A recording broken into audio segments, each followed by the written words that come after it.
And Lon McFane, his face was hot and tongue rapid as he flaunted insurrection in the face of the church. "Then, father," he cried, "it is with an easy art I'll roll me flammy blankets, the broad of me back on bed of coals. Never shall it be said that Lon McFane took a lie twixt the teeth without ever lifting a hand, and I'll not be asking a blessing. The years have been wild, but it's the heart that was in the right place." "But it's not the heart, Lon," interposed Father Roubaud. "It is pride that bids you forth to slay your fellows." "You're French," Lon replied, and then, turning to leave him, "And will ye say a mass if the luck is against me?" But the priest smiled, thrust his moccasin feet to the fore, and went out upon the white breast of the silent river. A packed trail, the width of a 16th-inch sled, led out of the waterhole. On either side lay the deep, soft snow. The men trod in single file, without conversation, and the black-souled prince in their midst gave to the function the solemn aspect of a funeral.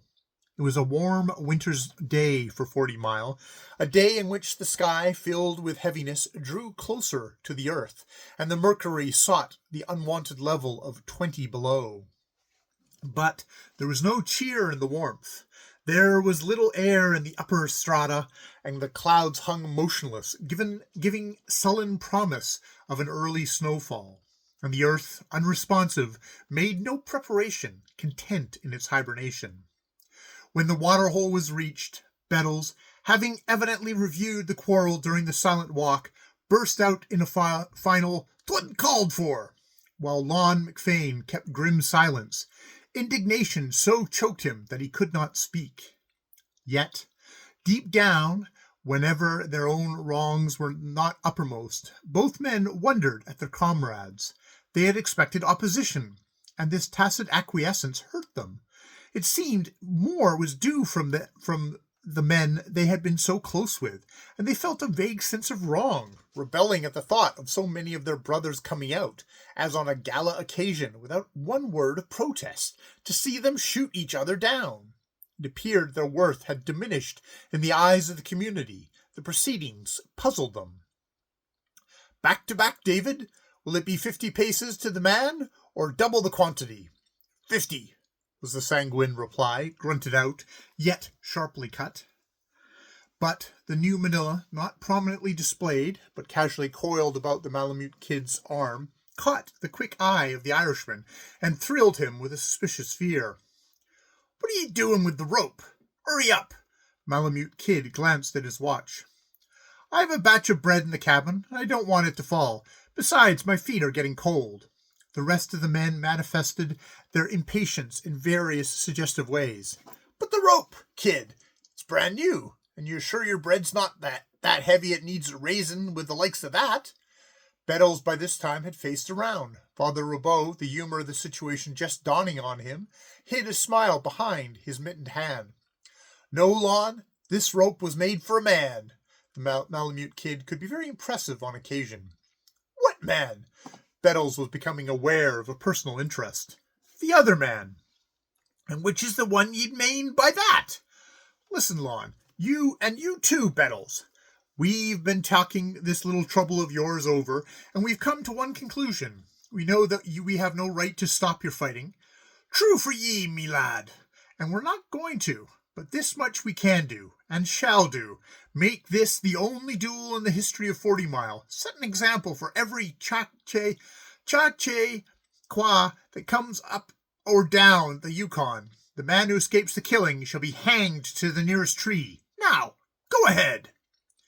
Lon smiled dubiously, then his face lighted up.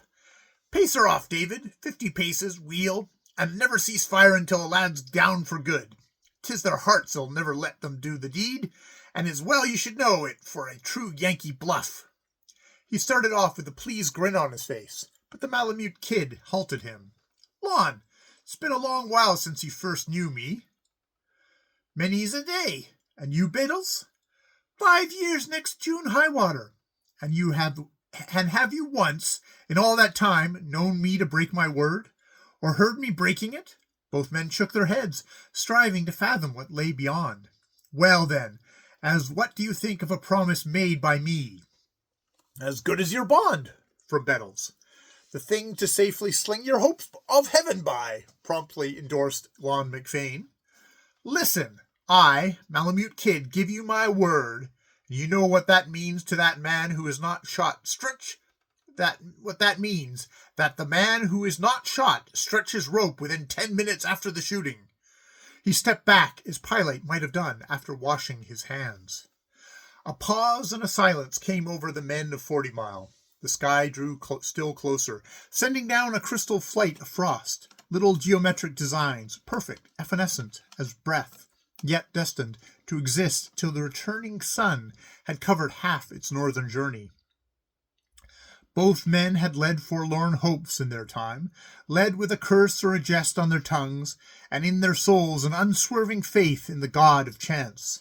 But that merciful deity had been shut out from the present deal. They studied the face of the Malamute Kid, but they studied as one might the Sphinx. As the quiet minutes passed, a feeling that speech was incumbent on them began to grow. At last the howl of a wolf dog cracked the silence from the direction of 40 Mile. The weird sound swelled with all the pathos of a breaking heart, and then died away in a long-drawn sob.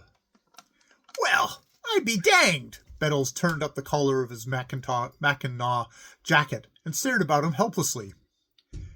It's a glorious game you're running, kid, cried Lon McFane. All the percentages of the house, and never a bit to the man that's bucking. The devil himself never tackled such a cinch, and damned if I do. There were chuckles, throttled in gurgling throats, and winks brushed away from the frost which rimmed the eyelashes, as the men climbed the ice-notched bank and started across the street to the post. But the long howl had drawn nearer, investing with a new note of menace. A woman screamed round the corner. There was a cry of, "Here he comes!" Then an Indian boy, at the head of half a dozen frightened dogs, raced with death, dashed into the crowd, and behind came Yellow Fang, a bristle of hair and a flash of gray. Everybody but the Yankee fled. The Indian boy had tripped and fallen. Bettles stopped long enough to grip him by the slack of his furs, then headed for a pile of cordwood already occupied by a number of his comrades. Yellow Fang, doubling after one of the dogs, came leaping back. The fleeing animal, free of rabies, but crazed with fright, whipped Bettles off his feet and flashed up on the street.